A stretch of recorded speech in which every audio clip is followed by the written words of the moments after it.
वाल्मीकि रामायण में माता सीता द्वारा गया में दशरथ जी के पिंडदान को लेकर एक किस्सा मिलता है। गया में ऐसे 3 लोग थे जिन्होंने झूठ बोला, जिसके कारण उन्हें माता सीता का श्राप झेलना पड़ा। इस श्राप के कारण आज भी ये लोग भुगत रहे हैं। इसलिए यह जानना जरूरी है कि साक्षी के वक्त झूठ बोलने से पाप लगता है।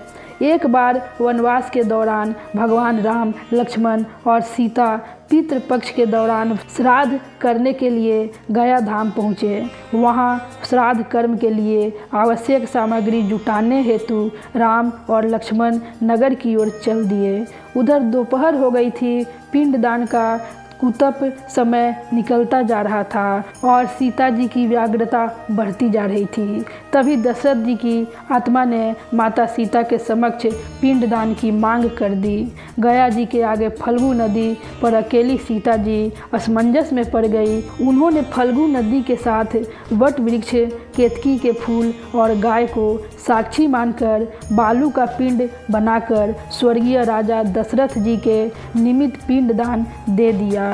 थोड़ी देर में भगवान राम और लक्ष्मण लौटे तो माता सीता ने कहा कि देरी के कारण समय निकलता जा रहा था, इसलिए उचित समय पर मैंने स्वयं पिंडदान कर दिया। यह सुनकर श्री राम ने कहा कि बिना सामग्री के पिंडदान कैसे हो सकता है, इसका प्रमाण दो। तब सीता जी ने कहा कि यह फल्गु नदी की रेत, केतकी के फूल, गाय और वट वृक्ष मेरे द्वारा किए गए श्राद्ध कर्म की गवाही दे सकते हैं। लेकिन फल्गु नदी, गाय और केतकी के फूल तीनों इस बात से मुकर गए। सिर्फ वट वृक्ष ने सही बात कही। तब सीता जी ने दशरथ जी का ध्यान करके उनसे ही गवाही देने की प्रार्थना की।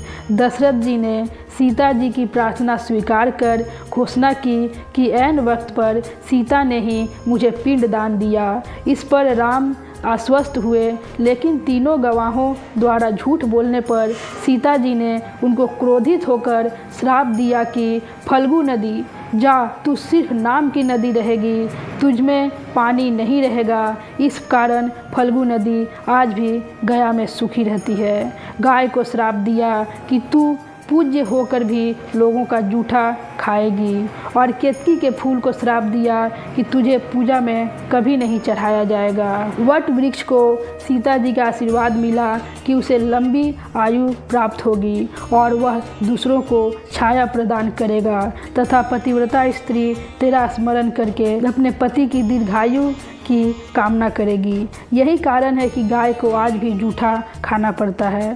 केतकी के फूल को पूजा पाठ में वर्जित रखा गया है और फल्गु नदी के तट पर सीता कुंड में पानी के अभाव में आज भी सिर्फ बालू या रेत से पिंडदान दिया जाता है। तो दोस्तों, मैं आशा करती हूँ कि आपको हमारा आज की ये वीडियो ज़रूर पसंद आई होगी।